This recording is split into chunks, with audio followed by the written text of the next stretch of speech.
मैं वाराणसी से ऋषि गुरु वाटिका में आपका स्वागत करता हूं। मित्रों, आज का विषय मेरा माँ तुलसी के संदर्भ में है।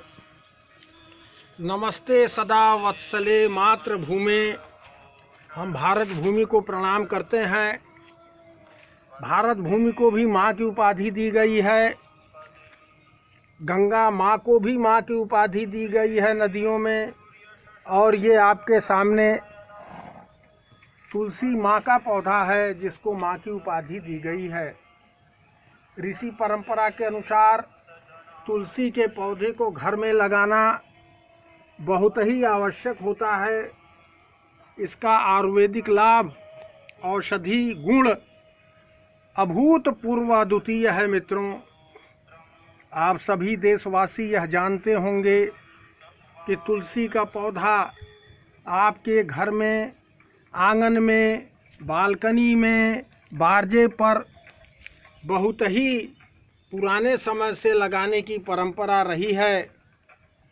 आज मैं इसके गुण धर्म के बारे में माँ सरस्वती से प्रार्थना करता हूँ कि मुझे ज्ञान दें, जिससे मैं बोल सकूँ। इनके ज्ञान का, इनके गुणों का बखान कर पाना हम मनुष्य के लिए साधारण बात नहीं है। ये बहुत ही महा औषधि हैं।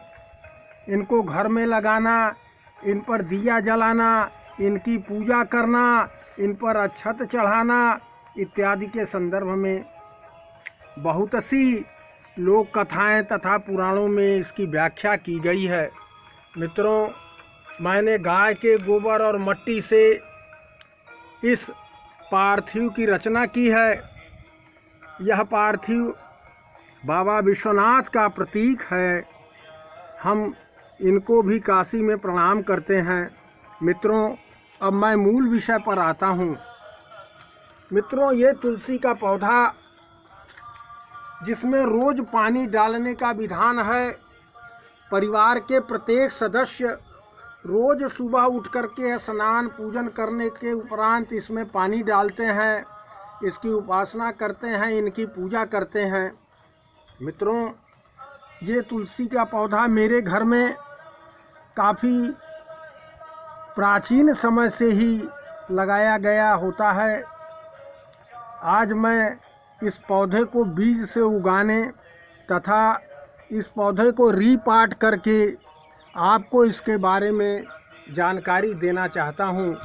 मित्रों, आज मैं इस प्लास्टिक की बोतल से, ये आप देख सकते हैं, मैंने 20 रुपए में प्लास्टिक के लीकेज पानी की बोतल में इस पौधे को लगाया है।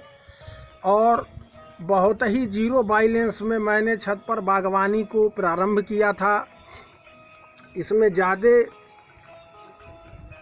ज़्यादा पैसा खर्चा करने की आवश्यकता नहीं है। मित्रों, बहुत ही साधारण व्यवस्था में और जो भी चीज़ें उपलब्ध हों, बोरा आटे का हो, कुछ भी हो, उसमें गाय का गोबर की खाद और मट्टी भर करके आप इस काम को प्रारंभ कर सकते हैं। ये वनस्पतियाँ ईश्वर की देन है। ये वनों में, जंगलों में जो वनस्पतियाँ होती हैं उनको कौन माली पानी देता है। हम उनको भी देखें। उनका मालिक साक्षात परम ब्रह्म ईश्वर है। उनका मालिक प्रकृति है जो उनको अपने जल से सींचता है, अपने वायु से उनको प्रफुल्लित और आनंदित करता है। मित्रों, मैंने माँ तुलसी के इस पौधे को बहुत ही सामान्य तरीके से इस पतले टूल्स की सहायता से इस तरीके से करके और बाहर निकाल लिया। अब आप देख सकते हैं कि माँ तुलसी का जड़ ये बाउंड हो चुका है। ये जड़ ऊपर से आके जब नीचे की तरफ जाती है तो इसको जड़ बाउंड की प्रॉब्लम बोलते हैं। मित्रों, हम क्या करेंगे, आज हम आपको इस जड़ बाउंडिंग को भी छुड़ाने, आपने गमले में लगा रखा होगा, कुछ दिन बाद आपको यह काम अवश्य कर देना चाहिए। मित्रों, आप इसमें किसी लोहे का इस्तेमाल नहीं करना चाहते, क्योंकि यह बहुत ही पूजनीय पौधा है। इसको बहुत साफ सफाई से रखा जाता है मित्रों। तो हाथ या इसी टूल्स की सहायता से आप देख सकते हैं, मैंने इसको हंसुआ की सहायता से, ये आप देखें, अब मैं दिखा रहा हूँ आपको। इस जड़ को कुछ इस तरीके से नीचे से धीरे धीरे धीरे धीरे धीरे धीरे, ऊपर का ये मट्टी डिस्टर्ब ना हो मित्रों, कम से कम 4 इंची नीचे से, ये 4 इंची की जगह छोड़ के नीचे से आप इनको इस तरीके से, आप देख सकते हैं, मैंने निकाल दिया। निकाल करके इसके जड़ को मैंने इस हंसुए की सहायता से कटिंग कर दिया। ये आप देख सकते हैं जड़ की स्थिति मित्रों। ये देखें, जड़ पूरी तरीके से इसमें जकड़ गया था। ये देखें, जड़ इस ऊपर की मट्टी से घूम के नीचे जाके उल्टा हो गया था। ये देखें, ये देखें। इसको काटना इसलिए आवश्यक होता है कि तुलसी की जड़ बहुत तेज विकास करती है। इसको पानी ढेर सा चाहिए होता है, लेकिन ऐसा भी नहीं कि तुलसी का पौधा पूरी तरीके से गीला हो जाए। ऐसा नहीं करना चाहिए कि उसमें कीचड़ बन जाए। हमने बहुत लोगों को देखा है कि तुलसी के पौधे में ही, गमले में ही अक्षत, चना, चावल चढ़ा देती हैं प्रसाद स्वरूप मित्रों। उसमें चींटियाँ लगने लगती हैं और गंदगी हो जाती है। आप अक्षत वगैरह अगर चढ़ाना हो तो एक दिया रखिए बाहर इसके पौधे के सामने, और इनको दिखा करके, इनको छुआ करके इस तरीके से उसी दिए में आप उस अन्न को चढ़ा दें। इनके नीचे आप अगरबत्ती न जलावें, इनसे थोड़ा दूरी पर जलावें, इनकी आरती कर लें। यहाँ कपूर ज़रूर जलावें मित्रों। अगरबत्ती तो एकदम मत जलाइएगा। अगरबत्ती में बांस होता है और बांस की वजह से ये अगरबत्ती बहुत ही नुकसान करती है, क्योंकि बांस का जलना उचित नहीं होता। अब मैं आपको पुनः उसी पार्ट में इस पौधे को दोबारा लगा करके दिखा रहा हूँ। आप देख सकते हैं, ये वही बोतल का पार्ट है। अब मैं इसको आपको इसके भीतर लगा करके दिखाता हूँ मित्रों। इसके लिए सबसे पहले हमें, चाहे गमला हो चाहे प्लास्टिक की बोतल हो, याद रखिए कि आपको इसके नीचे के होल के ऊपर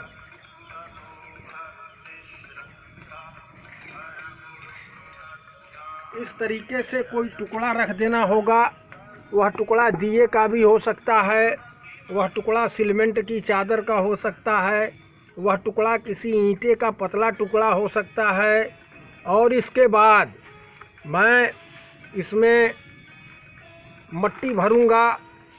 आप देख सकते हैं, पहले नीचे आप मोटी मट्टी भरिए जिससे पानी का ड्रेनेज अच्छा हो। ये आप देखें। उसके बाद आप इसके भीतर पतली मट्टी भरिएगा, जिसको आपने चाल करके सुधार करके रखा है मित्रों। इस गमले की मट्टी जो निकली है इसको फेंकिए नहीं। आप देखें, इस तरीके से हम इस मट्टी को इसी में चाल लेंगे। ये देखें, ऐसे जब हम इसको चालेंगे तो ये मेरी मट्टी पुनः शुद्ध और अच्छी हो जाएगी। इसमें हम आसानी से पौधा उगा पाएंगे। गमले की मट्टी को कभी भी फेंकिए नहीं मित्रों। अगर आपने उसमें किसी केमिकल का उपयोग नहीं किया है तो उसको न फेंकिए। यदि केमिकल का उपयोग कर दिया है तो उसको अवश्य फेंक दीजिए, क्योंकि केमिकल पड़े हुए मट्टी में वह गुण हमेशा के लिए समाप्त हो जाता है, जिसकी हम आप कल्पना करते हैं मित्रों। अब इसमें इस मोटे कणों को मैं इस तरीके से डाल दूंगा। इससे मेरे पानी का ड्रेनेज, पानी का निकास बहुत ही अच्छा हो जाएगा मित्रों। ये आप देख लें, मैं इसमें कितने आराम से और कितने आसानी से आपको इस तुलसी के पौधे को रिपार्ट करके दिखा रहा हूँ मित्रों। अब आप देख सकते हो, इसमें मैं ये पतली मट्टी, चाली हुई मट्टी, पूर्व से खाद मिली हुई यानी गोबर की खाद, गाय के गोबर की खाद और मट्टी, यदि न हो गाय के गोबर की खाद कतई परेशान न होइए मित्रों, केवल मिट्टी का इस्तेमाल करिए, उसमें भी ये पौधा बहुत अच्छी तरीके से चलता है। मित्रों, इस चीज़ का विशेष ध्यान आप दें, इस चीज़ का विशेष ध्यान दें। इसमें एक बहुत महत्वपूर्ण चीज़ है कि इसके भीतर का पानी रुकना नहीं चाहिए। इसके ड्रेनेज सिस्टम को आप बहुत ही अच्छा बनाइए, जिससे इसके भीतर कीचड़ न हो। कीचड़ होने से किसी भी प्रकार का पौधा का जड़ सड़ जाता है, पानी रुकता है तो। इसलिए मित्रों याद रखिए कि गमला भी अगर ले आते हैं तो उसके ड्रेनेज होल को कैंची की सहायता से बढ़ा लीजिए और उसमें इस विधा का उपयोग करिए मित्रों। उसके भीतर कभी घास फूस ये सब डाल दीजिए उसके ड्रेनेज होल पर टिकिया रख करके, ताकि पानी निकल जाए। अब मैं इसका एयर बबल्स ख़त्म करता हूँ। देखें, ये मैंने हल्का सा इसको प्रेस कर दिया, इसमें जो एयर गैप था मेरी मिट्टी आराम से बैठ गई। अब मैं इसमें से इसमें लगे हुए इस पौधे को निकाल करके दिखाता हूँ मित्रों। ये तुलसी के पौधे में ये एक रजनीगंधा का पौधा गिर के घुस गया था और लग गया था मित्रों। इसको मैं इसमें से अलग करके दूसरी जगह लगा दूंगा, जिससे यह पौधा आराम से फ्लावरिंग भी करेगा। और इस पौधे को जब ये छोड़ देगा तो मेरी तुलसी और भी विकसित होगी। हालांकि तुलसी के नीचे कोई पौधा जल्दी पनपता नहीं है, लेकिन ये रजनीगंधा का पौधा ऐसा है मित्रों कि ये नीचे इसके देखें वाल होते हैं इस तरीके से। ये देखें, आप देख सकते हैं इसमें ये नीचे वाल होते हैं और ये वाल ये देखें। अब इसको ऐसे ही आप खोस देंगे तो रजनीगंधा इसमें से उगने लगेगा। अब मित्रों, मैं इस पौधे को इसमें लगा के आपको दिखाता हूँ। अच्छा, इसके पहले आप एक काम ज़रूर कर लें कि आप इसको ऐसे नाप लें कि आपने कहाँ तक मिट्टी भरा है और ये पौधा कहाँ तक है। आप देख सकते हैं इस पौधे को मैंने नापा, इस मिट्टी को नापा। अब इसमें करीब करीब मेरे ख्याल से ये इतना गैप बचता है पानी इत्यादि डालने के लिए। तो अब मैं इस पौधे को इसमें मित्रों बैठा के दिखा रहा हूँ। देखिए कितने आराम से, आसानी से मैंने इस पौधे को इसमें बैठा दिया। मित्रों, आप देख सकते हैं, इसको आराम से आप चारों तरफ से मिट्टी इस तरीके से करके भर दीजिए, इस तरीके से। देखिए, अभी हम 2 मिनट के अंदर आपको बैठा के दिखाते हैं। बहुत ही आसान काम है, इसमें किसी बहुत बड़े ज्ञान की ज़रूरत नहीं है। कोई भी घर का बच्चा भी इस काम को अगर देख लेगा जैसे मैं कर रहा हूँ तो आराम से कर सकता है मित्रों। इसमें कोई भी संदेह नहीं है और इसके लिए ढेर परेशान होने की और ताम झाम की आवश्यकता नहीं है। जो भी साधन उपलब्ध है उसी साधन में आपको करना है। अब आप देखें, मैं इसके भीतर ये मिट्टी डाल रहा हूँ और इसको बैठा के आपको दिखा रहा हूँ। इसके भीतर से मैंने उस पौधे को भी निकाल दिया। अब आप देख सकते हैं मित्रों, ये देखें, इसके भीतर इस तरीके से कर करके आप मिट्टी को अंदर की तरफ घुसा दें। मिट्टी अंदर घुसाना इसलिए आवश्यक है मित्रों कि इसके जड़ को मिट्टी पुनः पोषण देने लगेगी और ये पौधा खूब आराम से इसमें चलेगा। ये देखें मित्रों, इस पौधे को मैंने इसमें लगा दिया। अब मेरी तो औकात नहीं है कि मैं इनके गुणों का बखान कर सकूं, लेकिन फिर भी माँ सरस्वती से प्रार्थना करता हूं कि हमें कुछ भाषा प्रदान करें, जिससे मैं इनके बारे में कुछ सामान्य लोगों को बता सकूं। मित्रों, अब आप देखें, ऐसा कर लेने के बाद यहीं ये काम ख़त्म नहीं होता मित्रों, थोड़ा सा काम इसके साथ और आपको करना पड़ेगा। जैसे आप मट्टी इसके यहाँ तक पूरा भर दीजिए, देखिए इस तरीके से मट्टी पूरा भर दीजिए। खाद मिली हुई ये मट्टी है, देखिए इस तरीके से भर दीजिए। और इस लकड़ी की सहायता से इसको किनारे से इस तरीके से आप हल्का हल्का दबा दीजिए, ताकि जड़ों में मट्टी पूरी तरीके से मेरी पहुंच जाए। इसका उद्देश्य ठोक के इसको दबाना नहीं है, पौधे को केवल मट्टी को जड़ों तक पहुंचाना है। इस चीज़ का विशेष ध्यान रखिएगा कि हमारी मट्टी जड़ों तक आराम से पहुंच जाए। जो इसके भीतर एयर गैप हो उसको ये ख़त्म कर दे और आराम से मट्टी हमारी अंदर तक चली जाए। मित्रों, इसके औषधि गुणों में हमारे ऋषि मनीषियों ने बताया है कि इसको घर में लगाने से ज्वर, चर्म रोग, बुखार, खांसी, सर्दी, जुखाम इत्यादि लगभग हजारों प्रकार के रोगों में इनका उपयोग किया जाता है। इतना ही नहीं, इनके बीजों का उपयोग बहुत ही लाभप्रद होता है। जिस व्यक्ति की ऊर्जा समाप्त हो चुकी हो उनको माँ तुलसी के इन बीजों को तोड़कर पानी में उबालकर काढ़े की भांति खौलाकर अर्धमांश पानी यानी आधा पानी जब बच जाए, जैसे आपने एक गिलास पानी डाला और वो खौलते खौलते आधा हो गया, उसको आप काढ़े की भांति बनाकर उस व्यक्ति को पिला दें या वह पी ले, तो विश्वास रखिए इससे इम्यूनिटी सिस्टम और मर्दानगी बहुत ही अच्छे तरीके से बढ़ती है। आदमी अपने आप को ऊर्जावान महसूस करता है, ताकतवर महसूस करता है। मित्रों, यह बहुत ही अच्छा नुस्खा है, यह बहुत ही अच्छा तरीका है। इसीलिए माँ तुलसी जीवन दायिनी कही गई है, माँ की उपाधि से विभूषित हुई है। इनके कई भी गुणधर्म और हैं जो इस वीडियो में बता पाना संभव नहीं होगा, इसलिए कि वीडियो बनाने में समय बड़ा कम रहता है। अगले वीडियो तक के लिए मैं आपसे विदा लेता हूं, इस उम्मीद और आशा के साथ कि आप मेरे इस वीडियो को यदि अच्छा लगे तो लाइक करें, शेयर करें, ताकि लोग भी इसका लाभ प्राप्त कर सकें, इनके लगाने के तरीके और बारों को जान सकें। आप साधारण तरीके से भी इसको उगा सकते हैं।